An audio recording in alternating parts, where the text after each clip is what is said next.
Welcome, everyone. Hopefully everybody had a great lunch. We're going to start our carrier-to-carrier stream. I think we're going to have a few people that come in after the fact here, but we'll start our carrier-to-carrier stream. And we want to get started with our initial keynote, which will be delivered by Mr. Frederick Chui, who's an SVP of Global Data Sales and Pre-Sales at PCCW. Frederick, if you would, please come on up. Let me see whether the technology works. First of all, welcome. Thank you very much. First of all, I have to say for Telecom Review to organize this event so as to provide a platform for all of us to share the experience and learn from each other. I'm Frederick Chui. I work for PCCW Global, a company based in Hong Kong. When I was first asked to talk about carrier-to-carrier, three-letter acronyms immediately come to my mind. This three-letter acronym is GTM. Anyone in this world heard about GTM? Yep. So I know your age, basically. So GTM stands for Global Traffic Meeting. For those who are not that aware, this is a very, very voice-oriented discussions organized by Intelsat many, many years ago, and it continues in different forms now in Washington, D.C. The discussions topic at that time was mainly A, accounting rate, B, how much traffic I'm going to give it to you, you are going to give it to me, and therefore to do the dimensioning. Dimensioning in terms of how many E1s is required, how many bandwidth that you have to provide on a half-circuit basis, and finally is the compression. Compression is really a big technology at that time. So in those old days, technology is really riding more on the satellite service. And as I said, we're talking about E1. How many E1s that we have to interconnect between one carrier and to another carrier. We did talk about some technical concern, right? At that time, the technical concern is whether satellite is wired double hop. Double hops means delay, causing a lot of interference, etc. So this is something we try to avoid. And at that time, as I said, the satellite is really the main technology, which also has the advantage of it go to almost everywhere in the world, from a point to basically every corner in the world riding on the satellite technology. If you are laughing this is an old technology, definitely at that time it was considered as advanced because we were at that time competing with another technology called telegraph, right? Which is another very, very old things. So those were the traffic talking from one company to another company, one country to another country. So those were the good old days. Of course, we all know due to the regulations, a lot of competitions, and the competition is continued to drive the retail price down. And from a return on investment, we are now talking about cost plus, right, in order to cover our investment. Internet, I think, from a technology advance evolution perspective, also, therefore, a lot of things or everything is now putting on internet. And internet, I think, also have a particular character is a lot of them are for free. You don't need to pay. And even you have to pay, it's on a fixed rate. It's not on a variable rate. So the term called usage-based disappear. So this is the internet age. This is something that we are now facing. Of course, internet also causes disruptive from a technology, from a customer behavior. Can we leverage on that? So I try to introduce a term here just in case you are not aware IPX. What exactly is IPX? IPX basically is a term called the IP exchange, which is a protocol that can allow different multiple service business ecosystems to run on it. Originally, it was defined by GSMA, and the GSMA, even though you thought it is for mobile, but actually this technology fits for both mobile as well as fixed, as well as the OTT. The benefit of that is a private IP, so which means it's secure, it's offer good quality of service. Just a very simple diagram. If my network is running on IPX, your network is running on IPX, once we interconnected it, it's an IP network. More than that, it's an end-to-end IP network, private IP, secure, which means we can run different QoS service on top of that.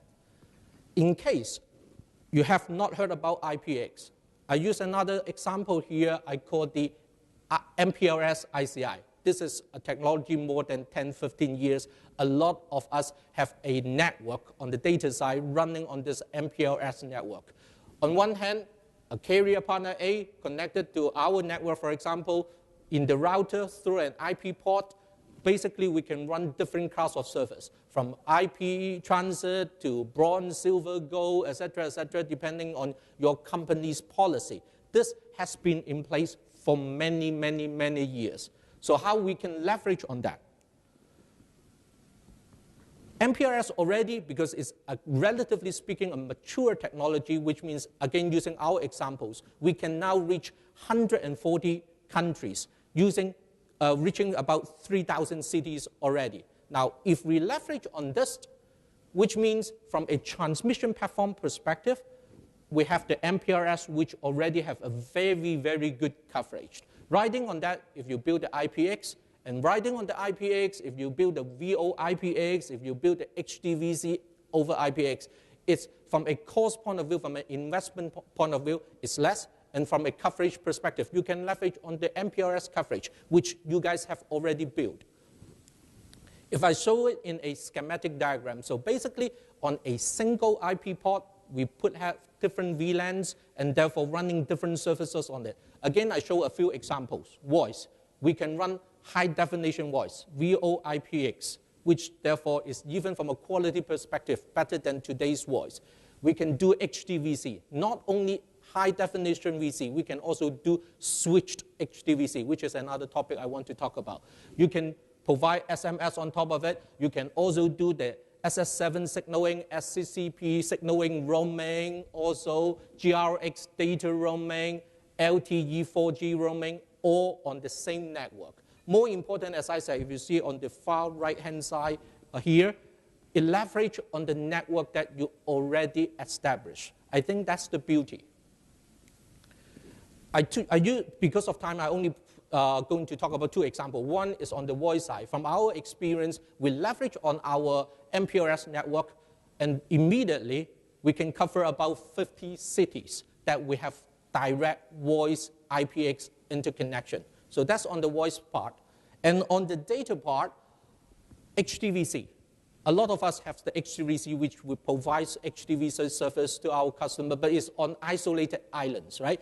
My HDVC network may not work with another operator's HDVC network. But if you talk to an enterprise customer, what they really want is they want to call others if this is a voice call. Whenever I want to make a video call, I want to call the person as if this is just an ordinary PSTN call. So how are we going to do that? This is what I call the switched HDVC. Traditional two-carrier network, each one of them providing their HDVC, as I said, islands, isolated islands. The easiest way, for example, is, of course, through the NNI. But the NNI is still limited to only two carriers that have this direct link.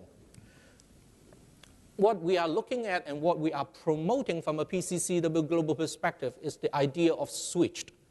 The switch, therefore, is as if this is a telephone network. Someone, for example, PCCW act as a middleman, doing all this traffic from point A to point B, which therefore allow the customers at any time talk to another carrier having an HDVC device on their terminal or in their conference room.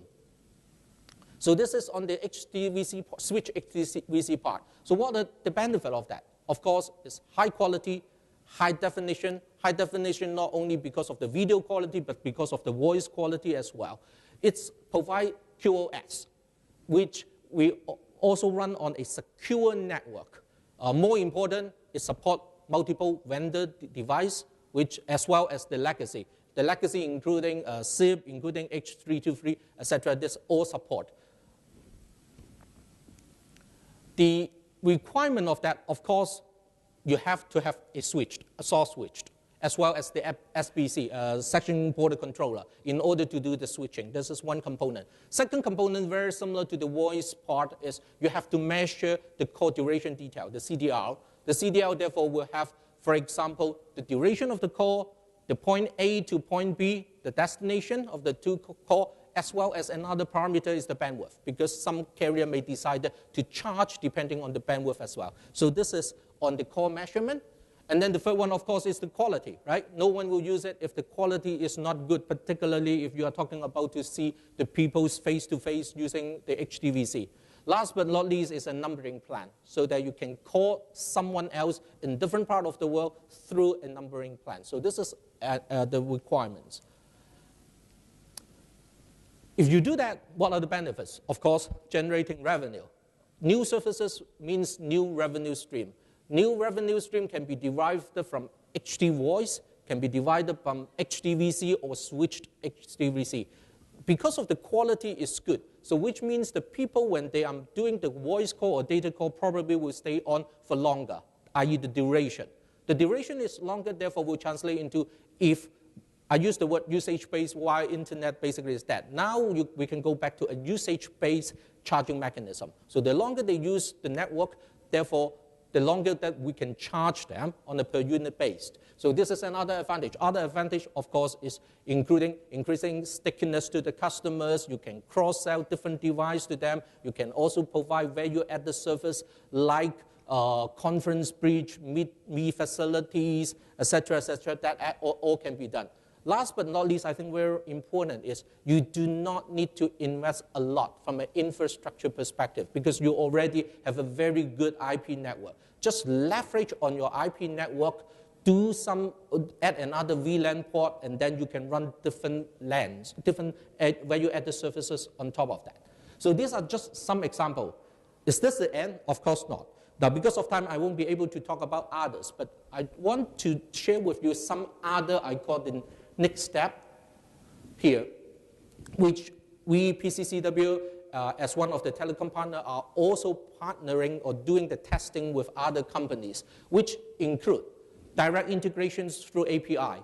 Think about when the customers require a quote, and if I do not provide that connections or in that particular country, I send an email out to another partner like you, and therefore it may take you 3 days, 4 days to give the quote back to me, right? And then I package that in my overall proposal, send to the customers. So think about if I can directly access your price book through this API, through the direct-to-direct API interconnection. I can immediately access the cost-based, and therefore, I put my markup, and then I can translate it into a quotation to the customer. So that's during the pre-sale stage.